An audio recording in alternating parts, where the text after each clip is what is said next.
महर्षि वाल्मीकि जी, संत गुरु रविदास जी,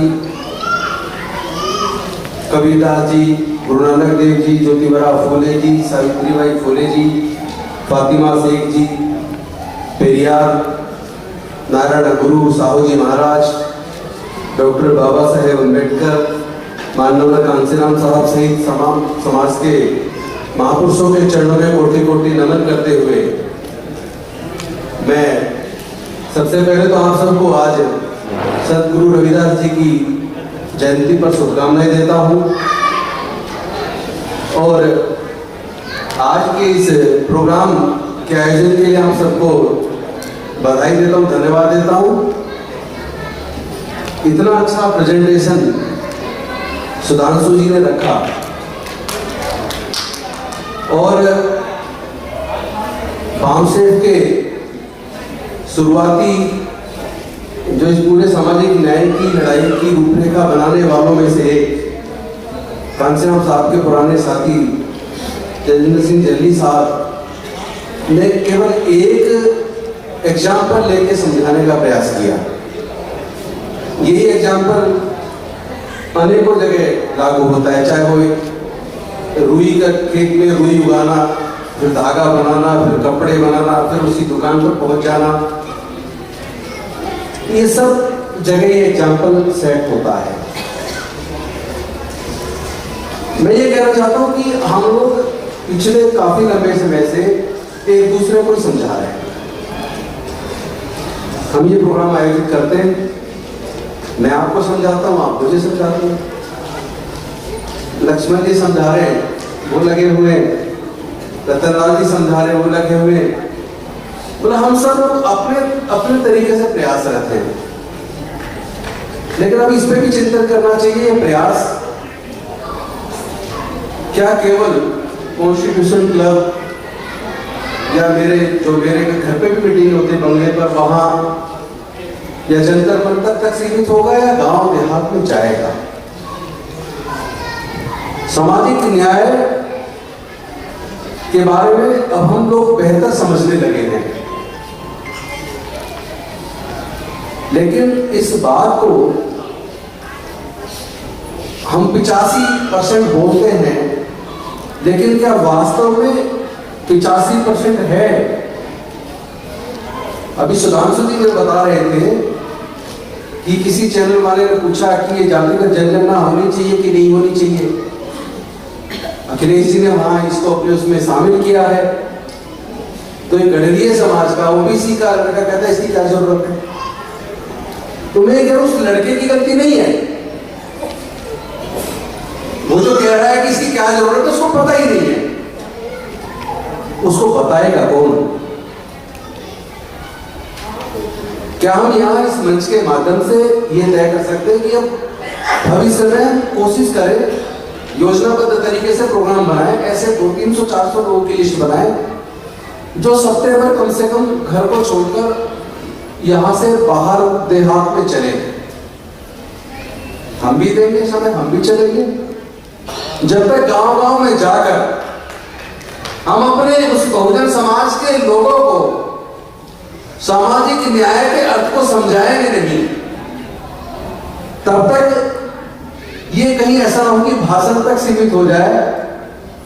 कुछ लोग हमारे साथी ऑलरेडी देवपास डबे और एक दिन सबको बूढ़े होना है और सबको जाना है।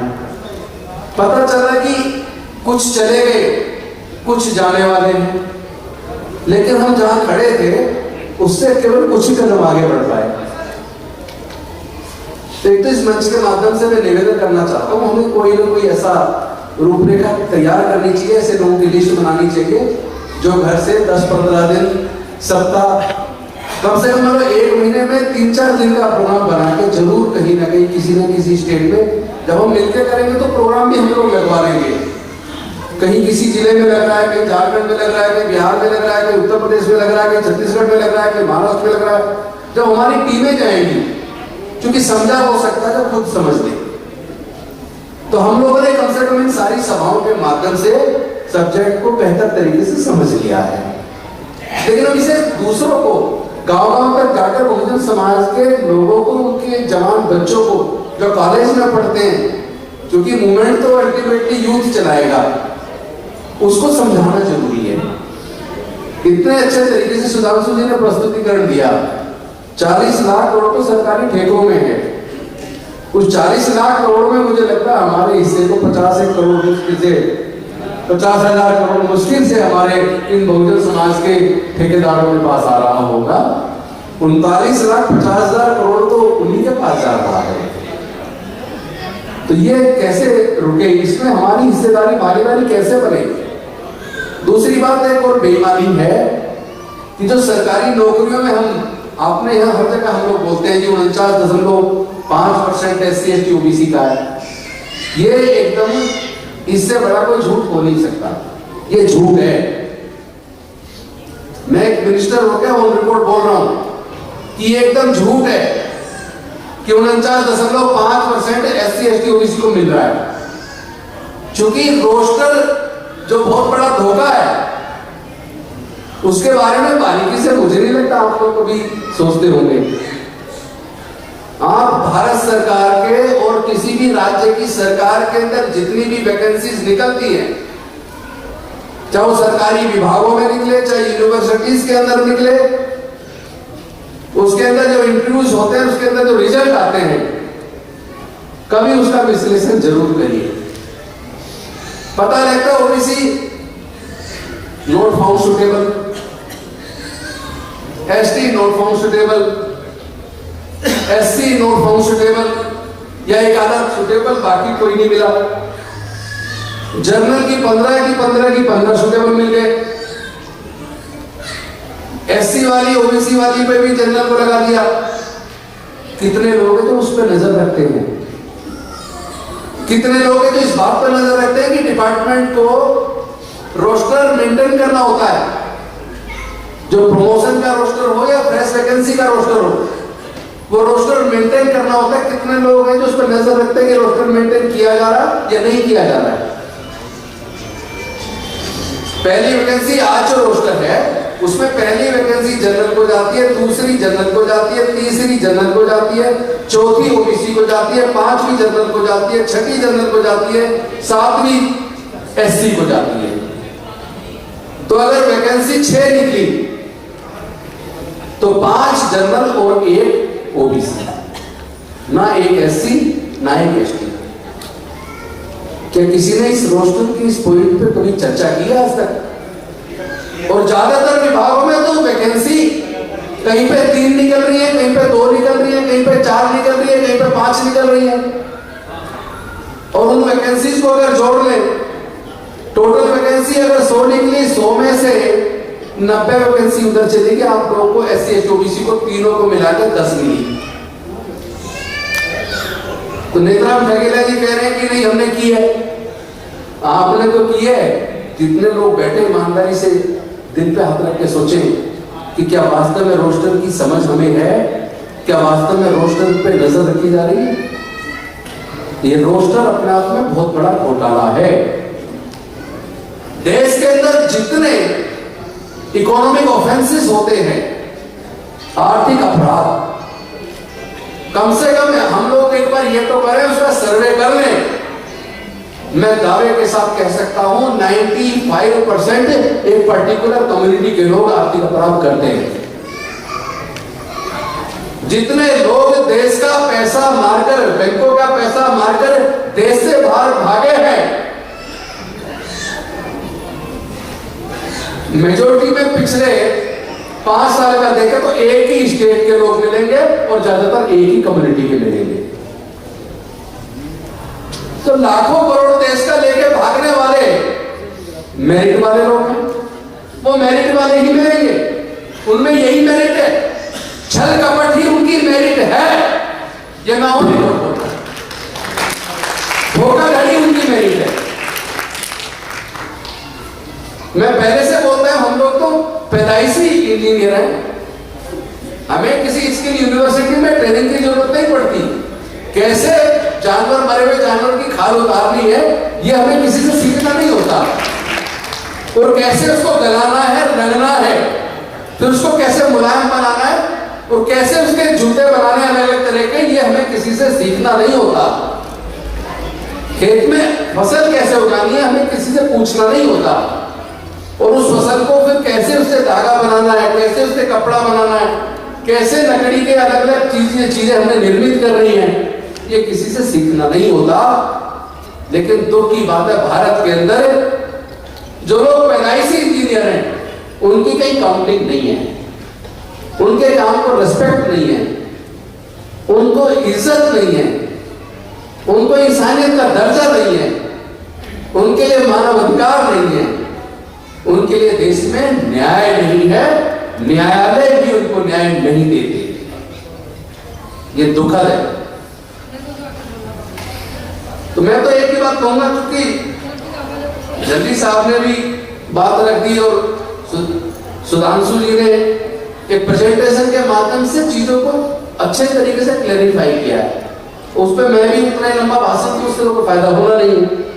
रतनलाल जी ने अपने तरीके से समझा दिया, और फिर हमारे गुरु महाराज ने तो उसे 600-700 साल पहले कहा, ऐसा चामुर राज में जहां मिले सभी को अन्न, छोड़ बड़े सब बसे, रविदास रहे पसंद। पर ये राज तो आज तक भी नहीं बन पाया। उनको गए हुए भी 600 साल हो गए, पर वो राज तो आज भी नहीं बन पाया। आज भी वो सपना है। हमारे महापुरुषों ने इतनी कुर्बानी दी है, इतनी लड़ाइयां लड़ी हैं। कल मैं वो सीरियल देख रहा था बाबा साहब वाला, तो लंबा भाषण नहीं दूंगा, सॉरी।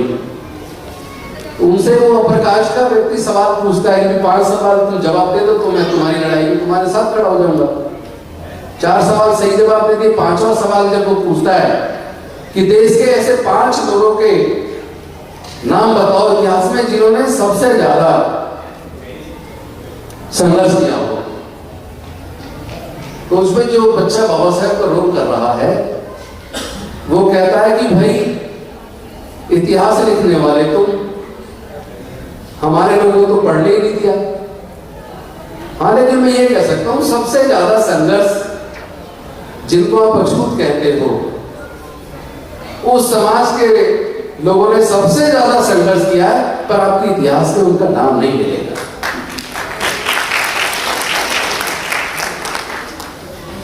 हमारी मां मर जाती है तो उसको आप वहां फूंकने नहीं देते। हम जहां से चलते हैं, हमारे पैर के निशान कहीं दूसरों को अपवित्र ना कर दे तो पीछे झाड़ू बांध दी जाती है। हमें थूक आए तो कहीं हम थूक दे, उससे वो अपवित्र ना हो जाए तो मुंह पे वो मटकी बांधी जाती है। मतलब ये उस सीरियल का मैं पर्टिकुलर एक वो बता रहा हूं कि किस तरीके से हमारी स्थिति जो तब थी, मुझे तो ये लगता है बहुत ज्यादा बदलाव नहीं, स्वरूप चेंज हुए आज भी हुई है। मध्य प्रदेश के अंदर आपने देखा होगा पुलिस का कांस्टेबल अपनी शादी में उसको 200 पुलिस की फोर्स लेनी पड़ी, तब कहीं जाके बारात निकली, और बारात निकल के जैसे पुलिस गई उसके बाद हमला बोल दिया। तो किस देश में कैसे इस पे जी रहे हैं? ऐसा भारत बनाने का सपना तो मुझे लगता है भारत के संविधान निर्माताओं ने नहीं देखा था। और आज हम लोग, अंत में ये मैं निवेदन दोबारा दोहरा के अपनी बात खत्म करूंगा, हम लोग एक दूसरे को ही समझाने पे ज्यादा समय लगा रहे हैं। अब ऐसी टीम डेवलप करो, हमें भी उसमें रखो, राजनीतिक रूप से छोड़ दो, राजनीति नहीं करेंगे हम बिल्कुल उसमें, लेकिन अपने समाज को गाँव में जाके जब तक हम जगाएंगे नहीं, समझाएंगे नहीं, SC ST OBC को यह बात समझ आ जानी चाहिए हमारा खून एक है। हमारा खून एक है। अगर DNA की जांच हो जाए तो रिजल्ट ये आएगा कि हमारे पूर्वज एक थे, हमारा खून एक है। और हम लोग बिखरे हुए, हमारे ऊपर छोटी सी संख्या वाले लोग 3500 साल से इसलिए राज कर रहे हैं, सिर्फ क्योंकि हम लोग अज्ञानतावश आपस में बटे हुए हैं। इसको कैसे एकजुट किया जाए, ये बार-बार 85 बोलने से काम नहीं चलेगा, इसको 85 बनाने में प्रयास करना पड़ेगा, हमें मेहनत करनी पड़ेगी इसको 85 वास्तव में 85 बनाने में। इसके लिए आप कोई रूपरेखा बनाएंगे अगर, तो मैं भी उसमें कार्यकर्ता के तौर पे पूरे देश के हर दूर दराज के गांव तक, जहां जाने में भी गाड़ियां उपलब्ध ना, पैदल जाना पड़े, मैं ऐसी जगह भी आपके साथ जाकर अपने समाज को एकजुट करने के लिए अपनी भागीदारी देना चाहता हूँ। और आपने मुझे इतने बड़े प्यार के साथ सुनाया, इतना मौका दिया, इतना मुझे सम्मान दिया, इसके लिए मैं आपका आभारी हूँ। बहुत बहुत धन्यवाद। जय हिंद, जय हिंद।